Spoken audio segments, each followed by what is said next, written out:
Hey guys, it's Caden. Welcome to another episode of Get Prepped Podcast, where we talk with voice actors, nonprofit leaders, and business owners that are going to be in a new game, Get Prepped.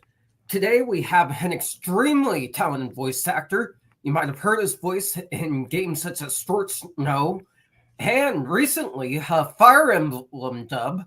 He is Richie Tavake. Thanks for coming on, Richie. Thank you.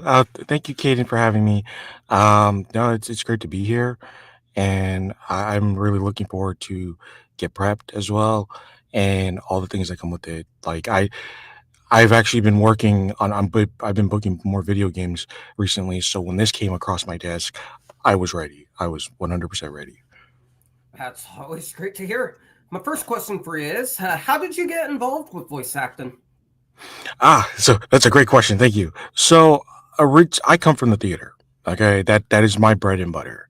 I come straight from stage. That's what I do. That's what I love to do. And what happened was, so at 19, that's when I started theater. Fast forward, skip my whole theater background to about when I was about 24. That's when I was transitioning between jobs at the moment from one job, which was my daily retail job at a Safeway grocery store. And then I sat there because I was out of work for 6 months and I was like, I need to figure out something to do with my life. I really need something like solid that I can commit to. What is it? It doesn't matter what it is, as long as it's not illegal, I'm good. Um, and that's when I settled on voice acting. I settled on voice acting because I'd been studying acting at that time for like a good 4 to 5 years, from 19 to 24, from the age of 19 to 24, and then that's when I decided to really commit to being a voice actor. I I grew up watching anime and playing video games. I loved it, and that was the goal. And it always will be. The video game goal is obviously, if I'm here on this podcast, has been met, but but also anime was really one of my things that I really enjoyed, especially during my unemployment time. I'd just sit there and watch anime and play video games just to really unwind from after having to spend 4 to 5 years the same routine of doing a daily daily service job was starting to get stale. So I got involved in voice acting there. I started taking voice classes at Voice One here in San Francisco, where I'm located, and that's how I started my training. From there, I went back to stage as well to um to really refine my skills. I let my teacher know, hey, I want to be a voice actor. I am serious about this. And then she helped me along. And then from there, that's when I started training. Obviously COVID hit during that time period between then and now, but I never really gave up on it. I kept connecting with people through the internet, meeting new people, making friends, working on projects together, and that the rest is history. Really, that's what brings me here to becoming a voice actor. Amen to that. That sounds like a very amazing story. My next question for you is what was your favorite role to take on as a voice actor? Oh, that's a good one. So let's see. My favorite role is probably uh so just recently I got done playing doing a video game where I play the main character. Um it is called uh Cure an Infection. So basically it's a small game, it's a zombie survival game, and I play the main character named Hero.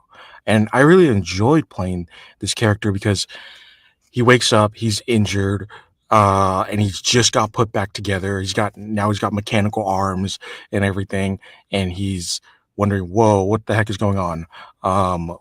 Who are you?" And so he's living in a new world where where they expect him to step up and deliver and save them from the bad guy who is Dr. Infection. So in Cure an Infection, you play as Hero, who I voice. And I really enjoyed that because it's a main character role for one. And at the same time, there's a lot going on. He's trying to figure out what's going on here. How can I help people? What can I do to make things better? Type of deal. So that would be the role that I've enjoyed the most so far. And that definitely sounds like an interesting role. I've played a lot of video games that follow that format, mainly the old school video games like Resident Evil and those Nice. types of games through emulators. Mhm. Uh, that's a really interesting choice. My next question for you is what's a funny or challenging experience that you've had in the recording booth? Ah, so they tend to happen every now and then, but one of them is I think like about a month ago, I wasn't paying attention and I was like, okay, let's go and audition like I would normally do. And I'm like, okay, cool, I'm ready. I even tested the mic, I just went in and did it. And then I go back and look and I'm not recording. Like my system's off and everything. And I'm like, ah, great, I gotta do that again. So that would definitely be one. Another one I'd probably say is when I found out my mic outputs were completely wrong, which is what happened before this call. And I was like, why can I not hear him? Or why is it when I listen back, I sound like I'm all the way across the room? It's like because my mic output's on the wrong mic. Because I never knew this, but apparently a monitor can function and register as a microphone and pick up things. And so I was like, okay, I gotta fix that. So yeah, those would be some of them. Those would be some of the funny mishaps that have happened in my booth, which I'm currently in now. Those definitely sound like some funny ones. The next question for you is what's a hobby that people might not know you're involved in? Ah, so one hobby that people probably don't know that I'm really involved in is working out and things, which I started doing more of because I want to like it's like therapy for me, honestly. I just go to the gym, I zone out completely, and then I get to work on myself and maybe process what's happened over the last few weeks and things. That's one hobby, and definitely that I like to do. The other one I really say people don't know about me, other than working out, I like I like to I like urban exploration. So I like sometimes when I have time available to go around areas of the city of that I'm in or that I can go to and take a look at them. Because for a lot of people who don't know, like I grew up on video games and one of my favorite games was the Legend of Zelda series. And being able to seek out new horizons and in all these places was really fascinating to me. So when I got older, I was like, "Hey, I could go wherever I want to," and things. So I think one time that's right. I was so bored one time, and it was just as lockdown was starting to ease up and things. I was living in a city like next to me right now, and I remember thinking, I was like, I live by some hills that I see every time I leave my house. What's up there? Like, what's really up there? So I was so bored. It was summer. It was hot. I finally said, you know what? Forget it. Okay, let's go up there and see what happens. I take a walk up there during the middle of the day, and I'm going up the hill, and I'm finding all like this new place. I could see my house from there, but at the same time, it was almost like I was in a completely different area that I'm not used to. At the same time, I started doing that almost regularly just to kind of get a workout.